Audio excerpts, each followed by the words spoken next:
자, 여러분 교재 36페이지입니다. 올해 이제 광역 도시계획부터 수립 절차를 여러분이 배우시게 되는 거죠. 근데 이 계획 수립 절차 등에 관한 전체 틀을 여러분이 먼저 이해를 하실 게 있어요. 그러면 나머지 내용은 굉장히 수월하게 정리가 될 겁니다. 바로 이제 그 부분을 먼저 설명을 좀 드리겠습니다. 지금 여러분이 화면에 보시는 게 도시 연담화 현상이라는 표현인데요. 보시게 되면은 중심도시, 뭐 서울 같아요. 보니까 중심도시를 중심으로 해서 주변 도시들 있죠. 중심도시와 주변 도시가 하나의 거대 도시가 형성이 되어버립니다. 그런 과정에서 개별 도시마다 각각의 지역에 맞는 계획만 수립하게 되면은 바로 주변 도시 연결, 그 중심 도시와 주변 도시 연결 관계가 문제가 생긴다는 거예요. 그래서 이 전체를 아우르는 계획을 수립할 필요가 있다는 거죠. 그래서 이제 등장하는 게 광역 도시계획이라는 게 등장하는 이유가 된다라고 이해를 해보시기 바라고요.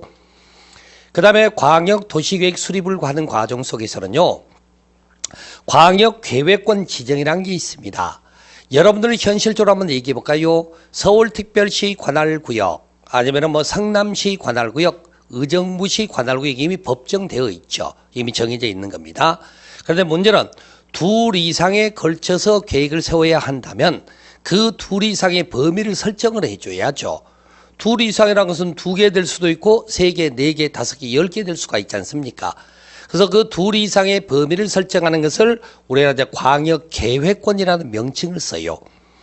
그래서 광역도시계획이란 광역계획권 안에서의 장기 발전 방향을 제시하는 계획을 가지고 우리가 이제 광역도시계획이라는 명칭을 쓰게 됩니다. 이때 이 장기라고 하는 것은요, 우리가 이제 시기를 나눌 때는요, 단기 1년짜리, 중기 5년 이상, 장기는 보통 이제 10년 이상에 되는 것들 주로 장기라고 칭하게 되는 건데요.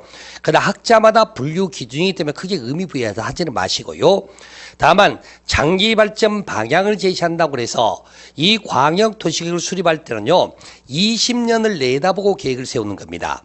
20년을 내다보고 계획을 세우는 거죠. 그런데 여기서 이제 주의할 게 뭐냐면은, 비록 20년을 내다보고 계획을 수립하는 건 맞지만 우리 법에는요, 몇 년 단위로 계획을 수립해야 된다는 명문 규정은 따로 두고 있지 않다는 얘기입니다. 혹시나 시험 문제상으로는 몇 년 단위로 수립한다는 표현은 틀리다는 거예요. 광역 도시계획이란 게 장기를 내다보고 수립하는 계획은 맞다니까. 그렇지만은 법에는 명문 규정을 따로 두고 있지 않기 때문에 몇 년 단위로 수립한다는 표현 나오면은 틀렸다라고 여러분이 알고 계셔야 됩니다. 그 다음에 두 번째는 우리가 이제 도시 기본계획이라는 게 있어요. 각각의 관할구역 안에서 수립하는 계획을 말하는 거죠. 그래서 각각의 관할구역 안에서의 공간 구조와 장기 발전 방향을 제시하는 계획이다라고 여러분이 들으셨어요. 여기서 공간 구조는 복잡하게 받아들이지 말고 주거지역, 상업지역, 공업지역 이렇게 각각의 토지 이용의 용도를 정해놓는 걸 공간계획이라고 이해하시면 됩니다.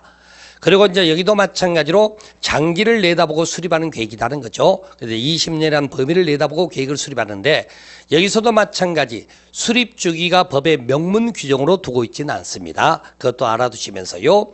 자, 이렇게 해서 우리가 도시 기본계획이 수립이 되면은 기본계획의 방향이 설정이 되니까 그 설정된 방향에 따른 구체적 내용을 갖는 걸 우리가 또 도시관리계획이다 이렇게 칭해 볼 수 있다 그 얘기입니다. 도시관리계획이라고 하는 거죠.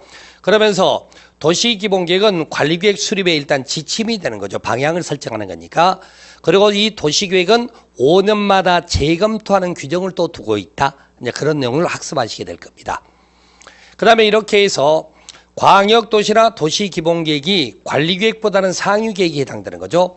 그래서 일정한 방향을 설정을 해주면은 설정된 방향에 따른 구체적 내용을 갖는 걸 관리계획이라고 칭합니다. 그러면서 그 관리계획의 종류가 이제 6가지로 나타나게 되는 거죠. 용도 지역, 용도 지구 지정 변경부터 해서 마지막에 입지 규제 최소 구역 지정까지. 그래서 여러분들이 이제 기억을 그렇게 해 보시길 바랍니다. 용용, 기도, 지입 이렇게. 이런 형태로 해서 이제 6가지 관리계획의 종류가 있고 이 관리계획은요, 법적 구속력 있는 구체적인 행정계획이 됩니다. 우리가 광역도시계획이나 도시기본계획은 일정한 방향만을 설정하는 보통 추상적 행정계획이다 이렇게 표현하는 데 반하여 관리계획은 구체적인 집행계획이다. 일단 그렇게 의미를 이해하시면 좋겠습니다. 자, 우리가 지금 이제 계획 수립 절차를 이번 시간에 배우게 되는데요. 여러분이 공법상에서는 각종 계획이 굉장히 많습니다. 왜? 토지를 이용하기 위해서 미리 계획을 세워서 이용을 하는 거니까.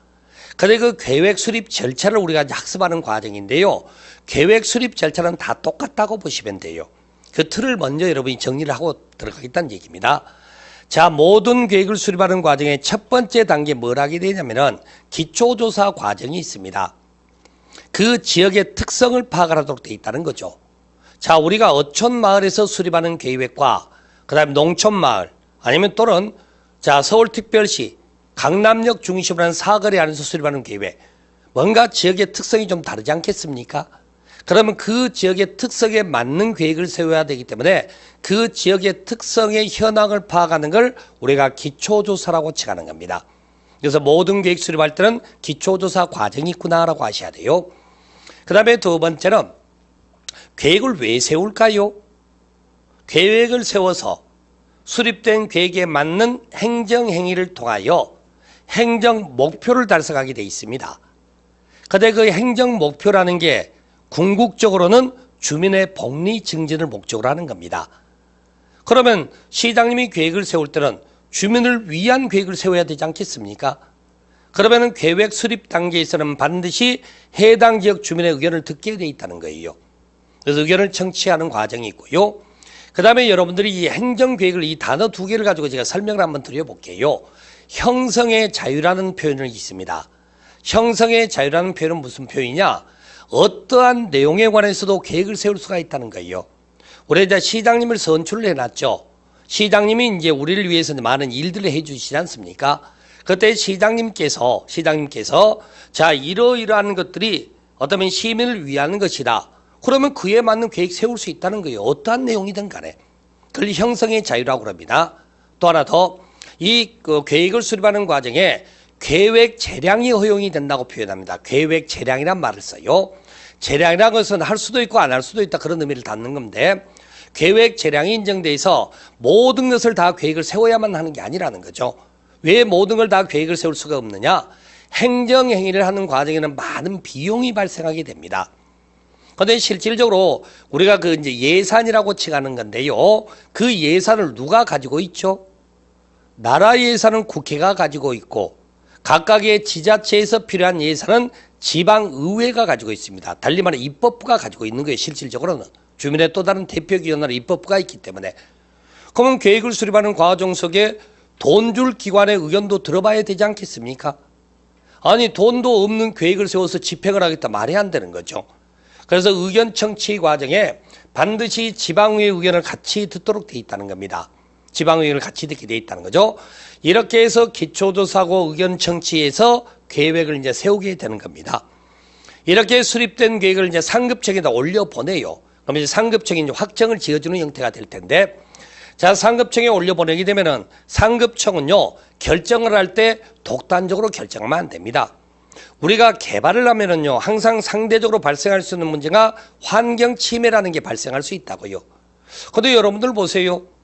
정부 중앙행정기관장 중에는요, 개발을 담당하는 국토교통부 장관도 있지만 나라를 지키는 측면에서의 환경부 장관도 있다고요. 서로 업무가 좀 표현하면 상충되는 부분이 좀 있죠. 바로 그랬을 때 개발을 위해서 환경을 무조건 침해도 된다고 할 수도 없고 환경을 지켜야 되기 때문에 전혀 개발하지 말라 그럴 수도 없다라는 거죠. 그러면 결론적으로 개발과 환경이라는 게 적절하게 균형점을 찾아야 되지 않겠습니까? 그래서 결정하신 분들은 항상 관계되는 행정기관장과 협의 절차를 반드시 거치도록 돼 있다는 겁니다. 이렇게 이제 협의 절차를 거치는 거죠. 그리고 나서 이제 최종적으로 우리 각각의 권한자들, 국토부 장관, 시도지사, 시장, 군수구청장님 등이 나름대로 전문성을 가진 분들 맞아요. 그렇지만은 그분들이 모든 부분에서의 전지전능한 건 아닌 것 같더라고요. 그러다 보니까 이분들이 뭔가 최종 결정하는 과정에서는요, 전문가 집단의 조력을 받게 돼 있다는 겁니다. 그래서 각각에 해당되는 지역의 직역에 따르는 이 전문가 집단으로서 위원회라는 게 다 구성이 돼 있어요. 그럼 우리가 지금 이건 도시계획에 관계되는 거죠. 도시계획을 최종 확정하는 과정에서는 각종 도시계획위원회 심의를 마지막